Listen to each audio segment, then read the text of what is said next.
La salud mental no existe, la depresión no está en tu cabeza, la depresión está en tu vida. La teoría del desequilibrio químico, de la serotonina, de la dopamina, está absolutamente obsoleta. Ya sabemos que eso no es así. El trastorno por ansiedad generalizada es un ejemplo de psiquiatrización. Entonces, ¿qué tengo? Pues tengo emociones sin expresar. Las emociones son todas buenas, son todas útiles, son todas necesarias. La experiencia traumática sin integrar puede definir toda la vida. Lo que ha ocurrido durante la infancia se instala. Cuando insultas a tu hijo no deja de quererte, deja de quererse a sí mismo. Es lo sabido, impensado. Lo que no saben es cómo pensar en ello. El ser humano enferma por falta de vocabulario. Lo que no decimos no se muere, lo que no decimos nos mata. Buenos días. Bien, estoy muy gratamente impresionado y muy agradecido al Teléfono de la Esperanza que se haya acordado de mí y que me haya invitado a participar en este congreso, en esta maravillosa ciudad. Yo nací en Madrid, vivo la mayor parte de mi vida, he vivido en Madrid, pero tenemos una historia con Asturias, una maravillosa historia con Asturias que nos mantiene muy unidos a esta ciudad y a las playas del Cantábrico, a una playa del Cantábrico en concreto, desde hace más de 25 años, ¿no? Así que Asturias es para nosotros nuestra segunda casa, así que estoy particularmente emocionado por estar aquí con todos vosotros, con todas vosotras. Disculpadme si os tuteo, por favor. Bueno, vamos a hablar de trauma, no tanto hablar de trauma como voy a intentar convenceros de cómo las experiencias traumáticas, y hay muchos tipos de experiencias traumáticas, definen nuestra vida y finalmente tiene mucho que ver con lo que luego después nuestros pacientes vienen a contarnos, y es alguna relación que no siempre se ha establecido. Y empiezo con este cambio de pregunta, ¿no? En este cambio de era en el que estamos trabajando, nos parece que podemos comenzar con el cambio de pregunta. La pregunta probablemente ya no es ¿qué te pasa?, que es una pregunta heredada del modelo médico, del modelo biomédico, biofarmacéutico de toda la vida, ¿no? La pregunta ahora mismo con nuestros pacientes seguramente tendrá que ser ¿qué te ha pasado? El lema de este congreso es la salud emocional, buscando un cambio de era, y qué casualidad, nosotros estábamos exactamente la semana pasada, estábamos en el Colegio de la Psicología de Madrid, hablando de lo mismo, de cómo tendríamos los psicoterapeutas, eso que nos llamamos los profesionales de la salud mental, cómo tendríamos que estar cambiando, adaptándonos o muriendo. ¿Por qué? Porque estamos en una situación claramente de crisis. Los resultados en psicoterapia, los resultados en psiquiatría, lo que hacemos en la práctica desde hace muchos años, los resultados son malos. Eso es algo que no podemos seguir obviando, ¿no? Aunque no nos gusta. Los resultados son malos y hasta hace poco tiempo no teníamos demasiados enemigos, estábamos nosotros solos, pero ahora tenemos un enemigo muy importante, ¿no? Que es la inteligencia artificial. O sea, esto es algo sobrecogedor, a mí me sobrecoge, ¿no? Con mi edad, pero estos son datos del país, que hay muchísimos otros datos, desde luego a nivel científico, pero los medios de comunicación nos dan toda una señal de por dónde van las cosas, ¿no? En el año 2025, cada vez que la mayor parte de las veces en las que se ha buscado algo relativo a la inteligencia artificial ha tenido que ver precisamente con la psicoterapia, con la búsqueda de intervención psicoterapéutica. Estamos hablando aquí el Congreso tiene que ver con la salud emocional. Una de las cosas que quiero poner llevar a vuestro ánimo como debate, ¿no? Todos sabemos lo que es la emoción. La emoción etimológicamente significa moverse hacia. La emoción es un estado complejo del organismo, caracterizado por esto, que todos sabéis, y que predispone a una respuesta organizada. Las emociones se generan habitualmente como respuesta a un acontecimiento externo o interno y nos obligan a movernos. Eso significa emoción. El problema, para seguir hablando de salud emocional, el problema es cuándo, cómo y dónde se regulan. Los problemas no son las emociones son todas buenas, son todas útiles, son todas necesarias. A veces se habla de emociones negativas, emociones positivas. Todas las emociones son imprescindible. El miedo, que es la emoción más frecuentemente vivida por la especie humana desde hace muchos miles de años, el miedo es una emoción que nos salva la vida cada día. Desde que nos levantamos por la mañana, el miedo nos está salvando la vida minuto a minuto, ¿no? No es un problema tener miedo, el problema es no saber regular el miedo. Cuando no se sabe regular el miedo, entonces lo que aparece en la consulta años más tarde se llama trastorno por ansiedad generalizada. El trastorno por ansiedad generalizada es un ejemplo de psiquiatrización de las emociones, uno de los grandes problemas que estamos viviendo en la psiquiatría contemporánea. ¿Cómo, dónde y cuándo se regulan? Pues se regulan como es razonable, claro, se regulan en los primeros, a lo largo de los primeros años de nuestra vida, en los que pueden ocurrir dos cosas: que el cerebro pueda estar en paz o que el cerebro no lo esté. Parte de la actividad psicoterapéutica consiste precisamente, nos parece, en esto, ¿no?, en firmar la paz en el cerebro, que el cerebro emocional esté de acuerdo con el cerebro reptiliano. Esto es, que lo que necesitamos, el cerebro del reptil, el paleocórtex, lo que necesitamos, lo que queremos, lo que sentimos y lo que pensamos estén en armonía. Esto es la salud, eso que se llama salud mental o salud emocional, ¿no?, el tener el cerebro en paz. El cerebro en paz, esta regulación, esta organización, este orden se aprende en los primeros, no venimos de fábrica preparados para tenerlo ordenado, se ordena en esos primeros años de la vida, en la relación.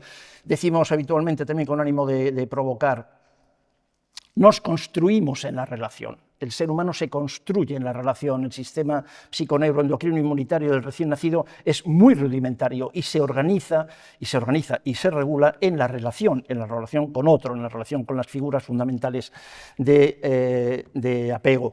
La salud emocional o la salud mental, nosotros llevamos algunos años planteando, como reflexión también, la conveniencia de seguir hablando de salud mental o de salud emocional.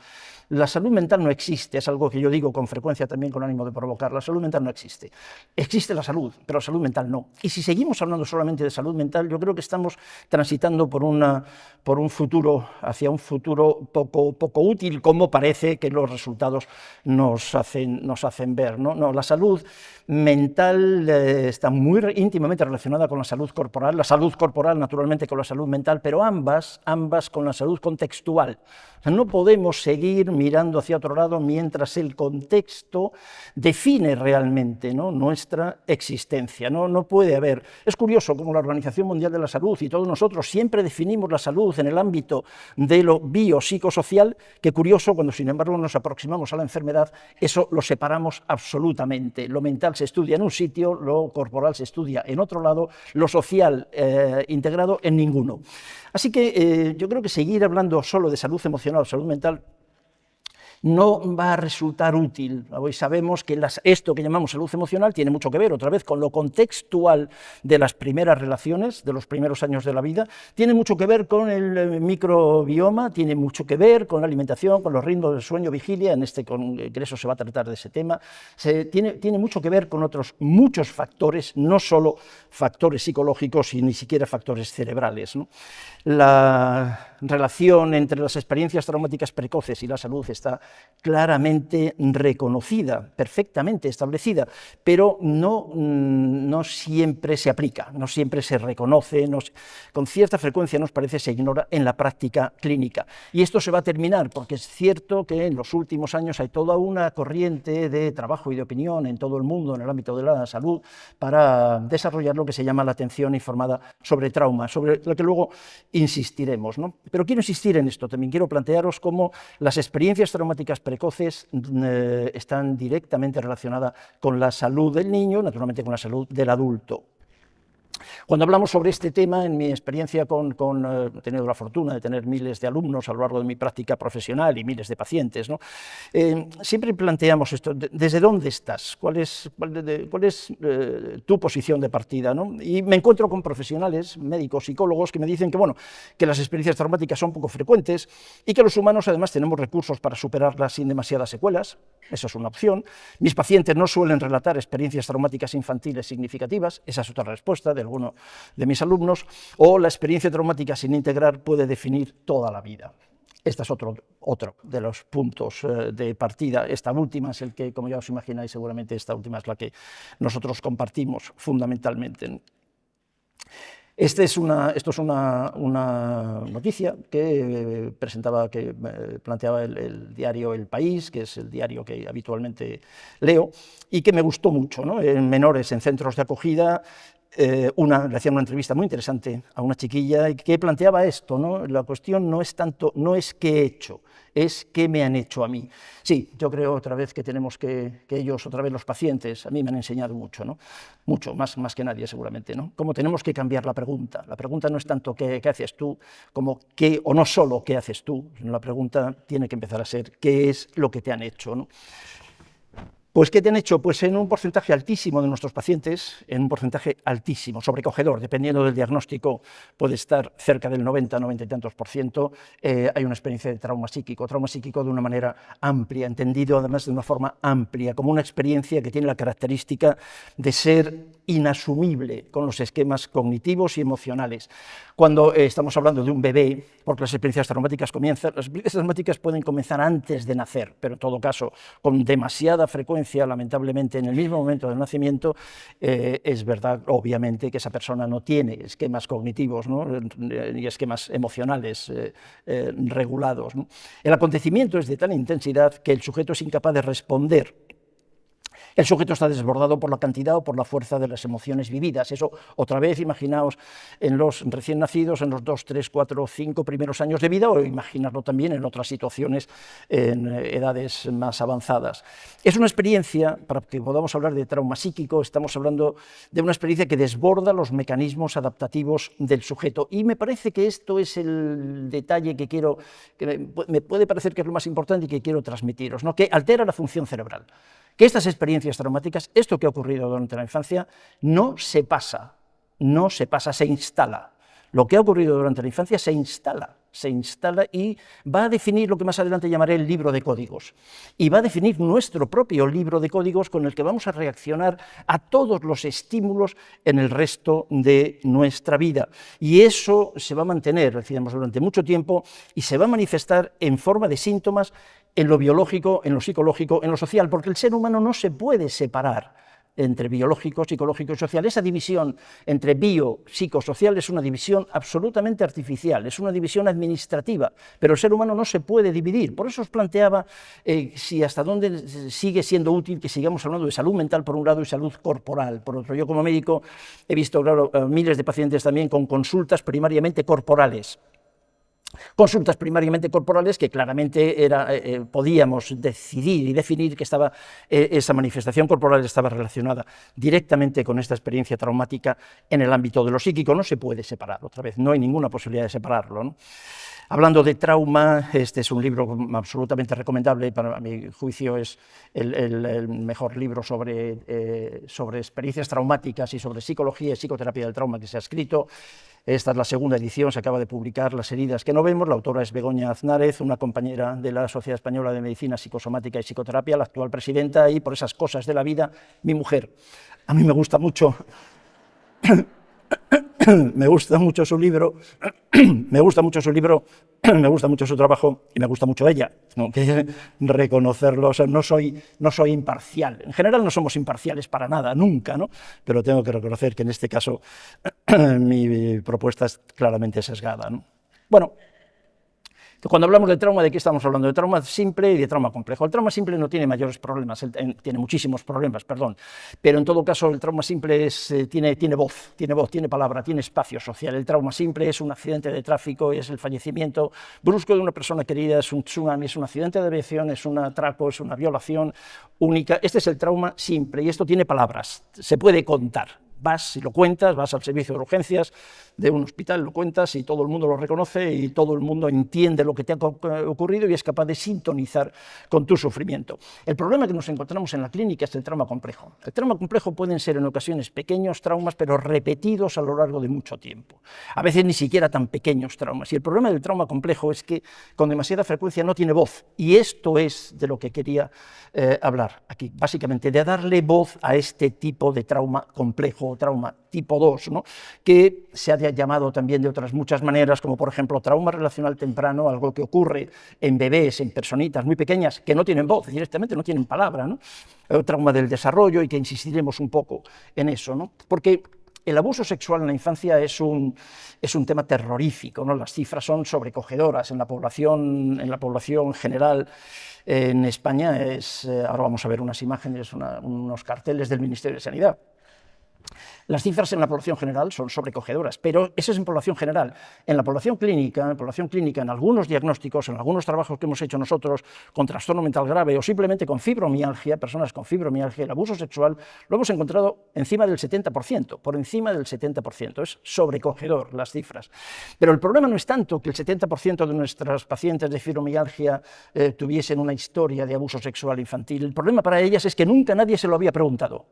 Ese es el problema, y eso es lo que convierte además una experiencia traumática o una experiencia adversa, perdón, en una experiencia traumática, precisamente el no poder compartirlo, el no poder hablarlo, ¿no? Por eso me parece tan importante la labor que estáis haciendo todas y todos vosotros, ¿no? en vuestro trabajo, el facilitar, el dar palabra, ¿no? Dar palabra a las personas. El abuso sexual en la infancia, lo estamos comentando, es una verdadera pandemia. Bueno, eso es absolutamente terrorífico. Aquí tenéis 1 de cada 4. Estos son datos del Ministerio de Sanidad. 1 de cada 4 mujeres en España ha sufrido abusos sexuales. Sus secuelas pueden arrastrarse durante toda la vida. Desvelarlo les hará más libres. ¿Esto es del Ministerio de Sanidad? Esto me puedo alinear absolutamente con esta propuesta, ¿no? Desvelarlo les hará más libres. Sin embargo, una cosa curiosa es que todavía en las facultades ni de medicina ni de psicología se enseña a cómo preguntar por las experiencias traumáticas, y todavía hay muchos profesionales que les parece que es algo que no hay que hacer, o que no hay que hacer nunca, en algunas ocasiones que no hay que hacer nunca, o en todo caso que hay que hacer con matices. Mirad, esto es del día 30 de septiembre. ¿De acuerdo?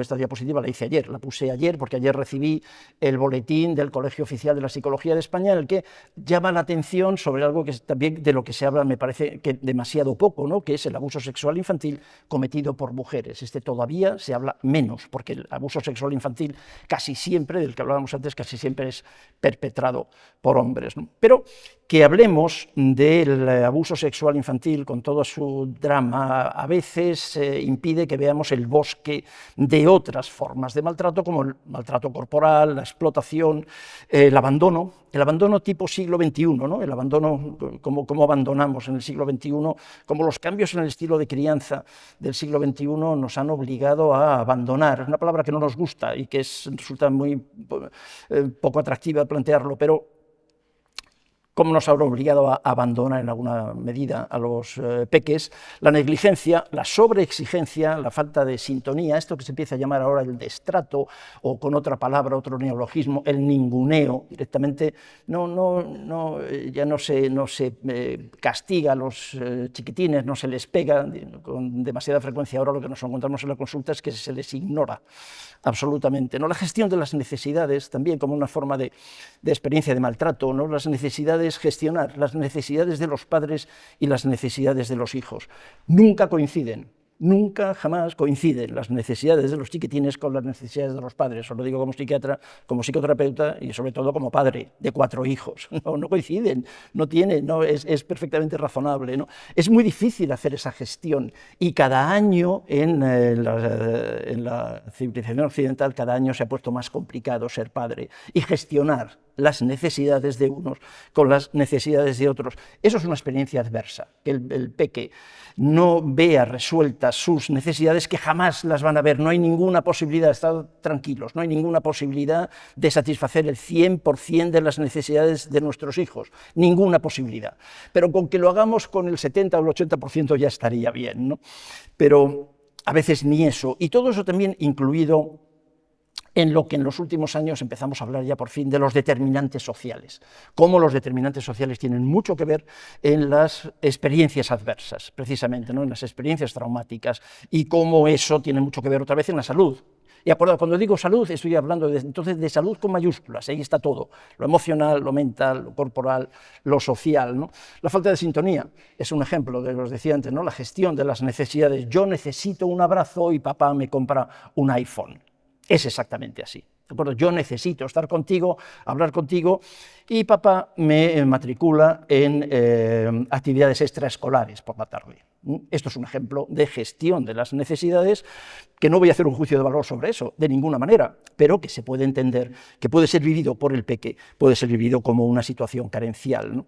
El trauma relacional temprano es algo que nos preocupa especialmente y de lo que quería hablar aquí, ¿no? Esto es una frase que encontré hace poco tiempo, ¿no? Cuando insultas a tu hijo no deja de quererte, deja de quererse a sí mismo. Sí, exacto, esto lo he visto en la consulta miles de veces. Las personas que luego el motivo de consulta da igual. Personas que vienen a la consulta con ansiedad, con depresión, ya sabéis, el motivo de consulta no importa, el motivo de consulta nunca es el problema, ¿no? Luego lo veremos. Son personas que se sienten no solamente no queridas, porque eso no puede ser, es insoportable para una personita de 3 años, lo que se sienten es no queribles, que es mucho peor. Como se sienten no queribles, luego, y teniendo en cuenta aquello de que uno acepta el amor que cree merecer, luego va a aceptar casi cualquier cosa, y esto está en el origen de una inmensa cantidad de motivos de consulta. Y esto tiene que ver otra vez con esta regulación de las emociones. Este concepto de trauma relacional temprano tiene que ver con esto, con las relaciones entre los recién nacidos y sus figuras principales, habitualmente los padres, claro, sus figuras principales de apego. Es un trauma en la relación y es un trauma muy temprano, insisto, ha comenzado probablemente antes de nacer. Está causado por una madre o un padre o cuidador primario, atemorizado, atemorizante, negligente o incapaz. ¿Estoy haciendo un juicio de valor? No, de ninguna manera, no quiero que lo hagamos. Que los padres muchas veces me dicen, ¿no? Cuando hablo con los padres de algún adolescente, de algún niño, y entonces el padre y la madre me dicen, entonces, ¿nos quieres decir que lo estamos haciendo, que lo hemos hecho todo mal? Y yo les digo, sí, efectivamente, lo habéis hecho mal. Todo no, seguro que todo no os agobiéis, pero sí, lo habéis hecho mal. En todo caso, el darse cuenta de que hay cosas mal hechas es el primer paso para empezar a hacerlas bien, ¿no? Y estáis aquí en la consulta pidiendo ayuda, así que esto tiene muy buen pronóstico. No, han hecho lo que han podido. Han hecho lo que han podido. ¿Lo han hecho mal? Sí, han hecho lo que han podido, porque a su vez los padres tienen una historia traumática previa de su propia infancia, que a su vez es heredada entre comillas, o heredada de forma de aprendizaje, de sus abuelos, de sus bisabuelos, de sus tatarabuelos. Esto es, el trauma relacional temprano es transgeneracional, se va aprendiendo y se va transmitiendo además, ¿no? Y yo creo que también es uno de los retos de vosotras y de vosotros que sois muy jóvenes, ¿no? El reto es romper esta transmisión transgeneracional en algún momento, ¿no? El trauma relacional temprano tiene que ver con la ausencia de la disponibilidad emocional. Esto me parece que es un concepto fundamental, la disponibilidad emocional. El chiquitín tiene todos los recursos, va al mejor colegio, tiene un iPhone, naturalmente desde los 4 años, tiene garantizada la comida, tiene garantizado todo lo material, pero sus padres no están emocionalmente disponibles. Y no es porque no quieran, ¿os dais cuenta? No quiero hacer otra vez un juicio de valor, de ninguna manera. Hablamos de malos padres, nunca. Hay padres que son delincuentes, pero eso es otra cuestión, es delito de Código Penal, de maltrato de Código Penal, y yo no estoy hablando de eso, yo estoy hablando como clínico, ¿no? en la consulta. Así que no voy a criminalizar a los padres, si no lo son, quiero decir, si no están cometiendo un delito, no tiene mucho sentido, ¿no? Lo que ocurre es que estos padres que no están disponibles, que están mal, que lo están pasando mal también, porque llevan pasándolo mal, por cierto, toda su vida, estos padres no son capaces de facilitar las conexiones que el bebé necesita, ¿no? A la izquierda tenéis las conexiones neuronales del recién nacido, ¿no? Una de la factura que hemos tenido que pagar evolutivamente por pasar a la bipedestación, por estar de pie, es que el canal del parto se hace muy pequeño y los seres humanos tenemos que nacer con el cráneo muy pequeño también y por tanto con el cerebro sin terminar, sin acabar. Así que el cerebro, y el cerebro como el cerebro solo no existe, o sea, el sistema psico-neuroendocrino inmunitario tarda años en completarse, tarda años, y se completa y se construye en la relación, se construye con la mirada de mamá y de papá. Ahí se construye. Y entonces pueden ocurrir un par de cosas.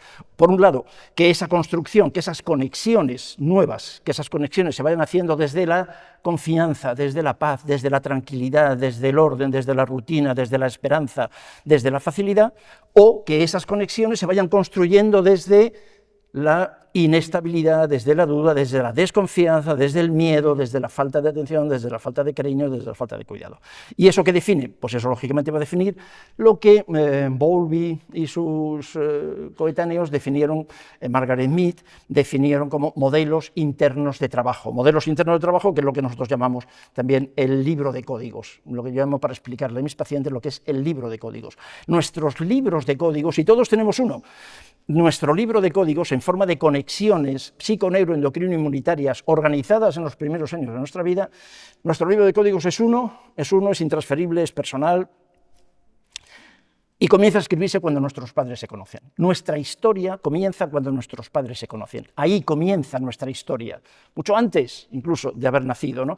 Con este libro de códigos, que se ha escrito así, que no hemos escrito, que nos lo han escrito, que luego nosotros podemos modificar, naturalmente que sí, pero que inicialmente nos lo escriben otros, con ese libro de códigos estamos toda nuestra vida. Pasamos toda nuestra vida con este manual de instrucciones, interpretamos el mundo, interpretamos a todos los demás, nos interpretamos a nosotros.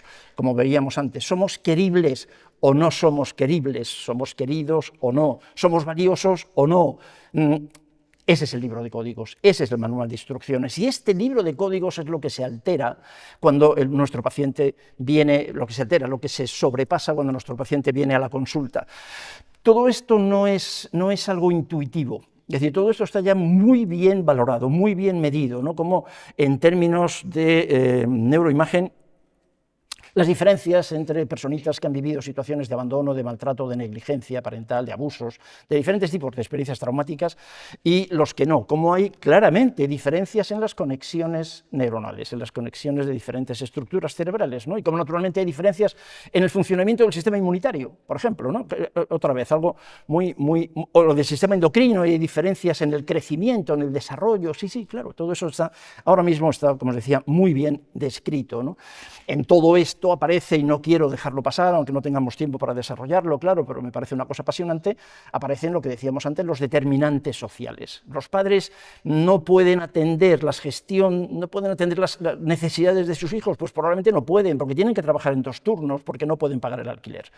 Claro, el miedo de los padres, ¿no? Lo comentábamos antes, la situación, todo esto influye, como no puede ser de otra forma, en el desarrollo infantil. Y para la Organización Mundial de la Salud son hechos probados, y para el Ministerio de Sanidad también son hechos probados. Este documento lo tenéis en Internet, por favor, descargadlo gratuitamente, los hechos probados, porque ahí nos van a contar cómo los determinantes sociales tienen muchísimo que ver en la salud emocional, en la salud mental, y por supuesto en la salud del páncreas, en la salud cutánea, en la salud intestinal, otra vez, en la salud.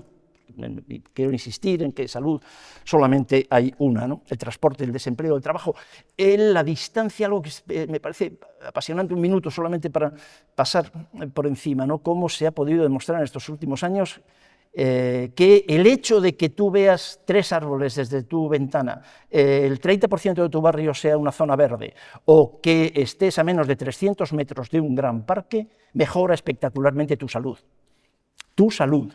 En general, por supuesto, otra vez, dependiendo de lo que busquemos, nosotros lo colocamos artificialmente en lo mental o en lo corporal. No, la salud, la relación con zonas verdes, la relación con la naturaleza en concreto, ¿no? Bueno, hay una ingente cantidad de información sobre este tema. Y aquí, las diapositivas están aquí, en este ordenador, yo se los dejo a la organización, si tenéis interés en las diapositivas las he preparado para vosotras y vosotros, son vuestras, así que están aquí. Si tenéis interés en desarrollar algo de esto, no tenéis más que pedírselo a la organización y compartirá con vosotros. Y voy a pasaros unas diapositivas solo con ánimo de molestar. Esto es, no, pero por favor no os enfadéis conmigo. Quiero decir cómo todo esto que estoy contando se sabe. Se sabe además desde la literatura científica. Cuando utilizamos la palabra científico en psiquiatría, a mí a veces me da un poco de miedo, pero cómo todo esto está, ¿no? Está muy bien desarrollado, ¿no? El estrés acumulativo, el trauma complejo, en la infancia y las enfermedades autoinmunes en el adulto, ¿no? O la esquizofrenia, o otras experiencias psicóticas, o los trastornos alimentarios. En los trastornos alimentarios, y he visto cientos, en los trastornos alimentarios siempre hay una experiencia traumática severa. El abuso sexual está por encima del 60%, y casi nunca, otra vez casi nunca, se pregunta, ¿no? El lupus eritematoso, ¿no? Otras enfermedades autoinmunes, la esclerosis múltiple, psoriasis. ¿Os dais cuenta cómo las experiencias traumáticas afectan a toda nuestra vida, absolutamente a toda nuestra vida, ¿no? Acabamos de terminar un trabajo con mujeres fibromiálgicas, ¿no? Una muestra de 80 personas, en las que también ha sido sobrecogedor el resultado, ¿no? Los resultados y las manifestaciones de la salud mental en general, o el riesgo de suicidio, como no podía ser de otra forma, ¿no? Las funciones neurocognitivas. Esto se acaba de publicar desde el 10 de septiembre, este artículo es muy reciente, se acaba de publicar en una revista médica muy prestigiosa, el Journal of American Medical Association, ¿no? Es decir, tenéis también recientemente otros compañeros nuestros han hecho un trabajo precioso de psiquiatría biológica. Tenéis este esquema, que no es para que lo veáis aquí, no tiene ningún sentido, solo quiero presentarlo para que veáis que existe y que hoy sabemos, cuando yo empecé a estudiar psicoterapia hace 40 y tantos, 50 años, no se sabía, pero hoy sí, hoy sabemos cómo las experiencias traumáticas infantiles tienen que ver con todo lo que os he contado antes, con todo lo que se ha publicado antes, y sabemos el cómo se hace, cuáles son los mecanismos psico-neuroendocrino-inmunitarios que convierten el abuso sexual en la infancia en una fibromialgia, en una depresión, en un trastorno por ansiedad, en una fobia social, en lo que queráis, ¿de acuerdo? En lo que queráis. Hoy lo sabemos, ¿no? Y también sabemos, y fijaos, esto lo ha publicado, ¿no? En la revista Psychotherapy o la sección de Psychotherapy de la Asociación Americana de Psiquiatría, uno de los autores de los que yo he aprendido más, Wampole o Norcross, la tragedia de la psicoterapia, de las guías de práctica psicoterapéutica en el tratamiento de las experiencias traumáticas. Entonces, esto es algo que tenemos también para esta nueva era, tenemos que empezar a revisar, seguramente tenemos que hacerlo mejor, definitivamente, porque seguir mirando hacia otro lado es muy mal negocio. Aquí tenéis también un documento muy interesante, porque todo esto se ha cuantificado, lo que nos cuesta a todos, ¿no? Además del sufrimiento psicológico, lo que nos cuesta incluso en términos económicos, el seguir mirando hacia otro lado, o sea, el no querer ver, que cuando la voz es silenciada, y esto ya lo sabía Shakespeare y lo escribe y lo pone en boca de Macbeth, lo que no decimos se nos acumula en el cuerpo, se convierte en insomnio, en nudos en la garganta, en nostalgia, en dolor, en duda, en tristeza, porque lo que no decimos no se muere, lo que no decimos nos mata. Me parece que esto es también como Macbeth, pero me parece que es algo que nos ayuda porque es exactamente lo que estamos viendo en la consulta. En este momento hay una compañera, una psiquiatra, al frente del comisionado de salud mental en el Ministerio de Sanidad en España, en Madrid. Una colega, la doctora Belén González, y ella se ha atrevido a decir esto. Algunos de mis compañeros, algunos psiquiatras han puesto el grito en el cielo, se han enfadado muchísimo, pero yo estoy absolutamente de acuerdo con ella. Los problemas de salud mental no son crónicos, los hacemos crónicos nosotros. Por un lado, los psiquiatras con nuestros tratamientos farmacológicos muchas veces, y desde luego el sistema de salud mental al no ofrecer espacio de palabra a las personas. Es tan importante otra vez, ¿no? El compartir. Es lo que define la diferencia entre experiencia adversa y experiencia traumática. Así que nuestro paciente sale de nuestra consulta cargado con este peso, ¿no? Cosas que debí decir y que no dije, entre otras cosas porque el profesional de la salud no se lo ha preguntado. Cosas que debí de preguntar y que no he preguntado. ¿Preguntar qué? Preguntar sobre la experiencia traumática y preguntar desde las primeras sesiones, desde los primeros momentos, preguntar por esta experiencia, ¿no? Por el tipo de experiencia, porque algo que también aprendí hace muchos años es aquello de lo sabido impensado. Quiero decir, todos nuestros pacientes saben que es su experiencia vivida, de abandono, de negligencia, de abuso, lo que queráis, que su experiencia traumática tiene que ver con su fibro, con su esquizo, con su anorexia, con su depresión. Todos los pacientes lo saben, es lo sabido impensado. Lo que no saben es cómo pensar en ello, lo que no saben es cómo narrarlo, cómo contarlo, cómo integrarlo. Eso es lo que no saben hacer, y ese es el espacio del psicoterapeuta, el ayudar a esta persona que sabe perfectamente esta relación, ayudarle a integrar, lo que llamamos en psicoterapia del trauma, a integrar, ¿no?, la experiencia traumática en su propia historia. Preguntar o no, hay que preguntar o no, no hay debate sobre esto, en este momento no hay debate, de verdad, hacedme caso, o no me hagáis caso, pero lo revisáis, ¿vale? lo pensáis, pero no, hay que preguntar, sí, parece que está muy claro. Hay un autor, John Reed, que me gusta mucho, que lleva años trabajando sobre esto, ¿no? Hay que preguntar, sí, hay que preguntar, y además hay que preguntar otra vez, ¿no? Hay que preguntar por qué el ser humano enferma por falta de vocabulario.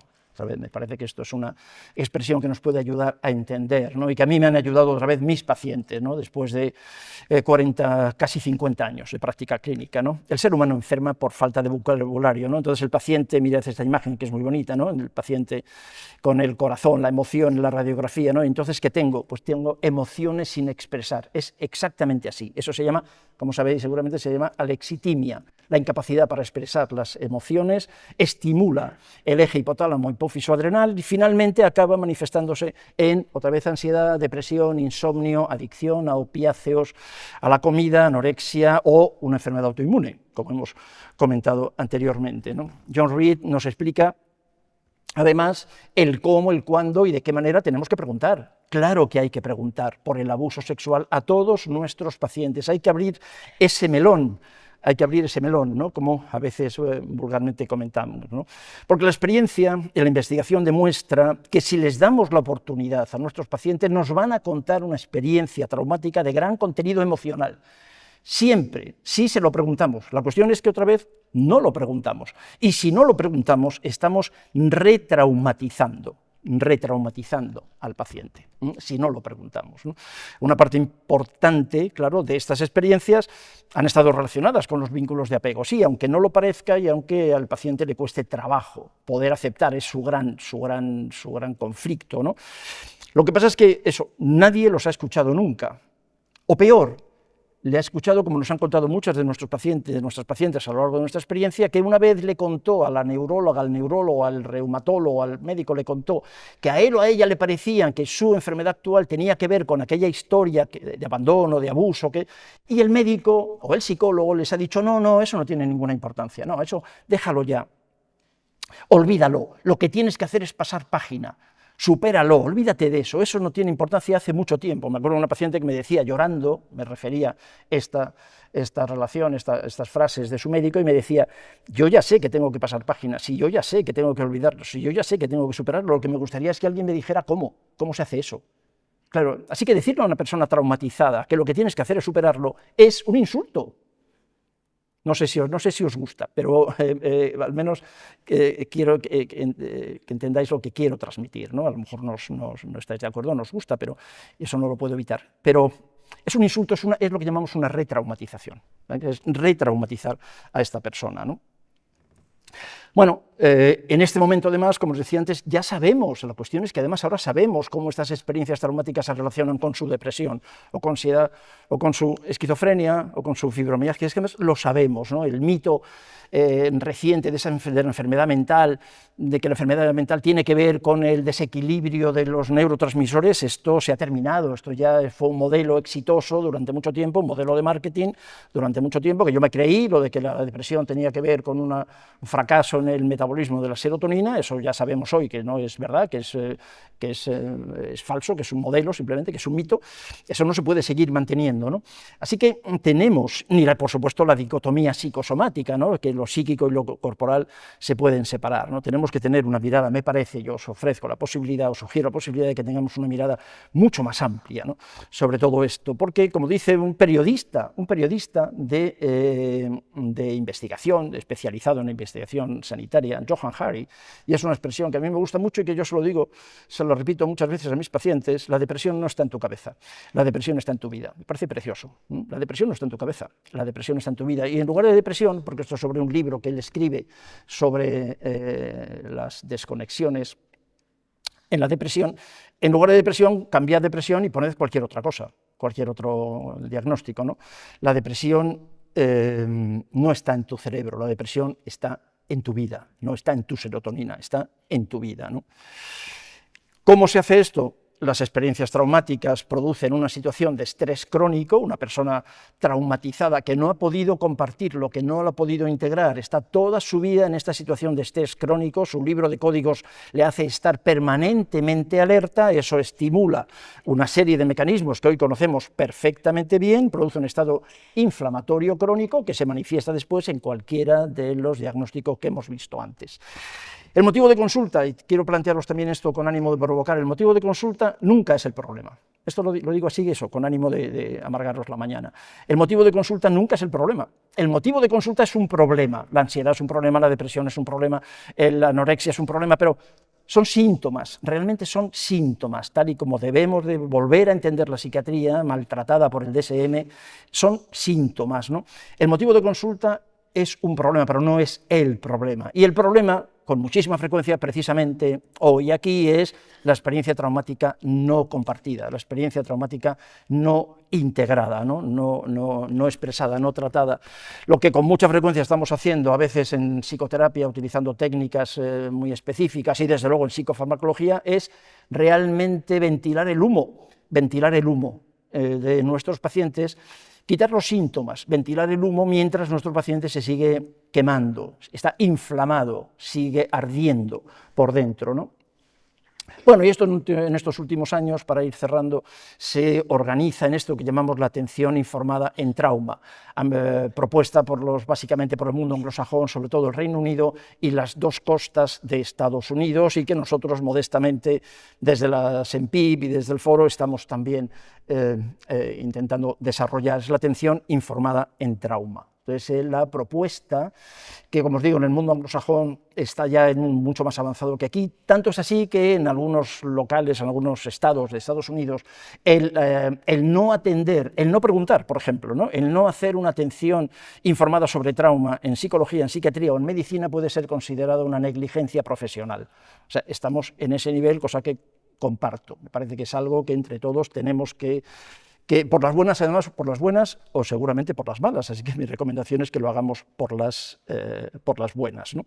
El pensar y el aplicar esto que estamos comentando aquí, aplicarlo a todos nuestros pacientes, independientemente del motivo de consulta, porque os va a sorprender cómo esa experiencia traumática, cuando lo preguntamos, cuando lo exploramos adecuadamente, aparece en un porcentaje sobrecogedor en vuestra consulta. Este es un artículo que también podéis encontrar gratuitamente en Internet, como todo lo anterior, y que es de unos compañeros nuestros, de un hospital, del Hospital de Alcalá de Henares, y que habla de cómo nosotros podemos retraumatizar a nuestros pacientes.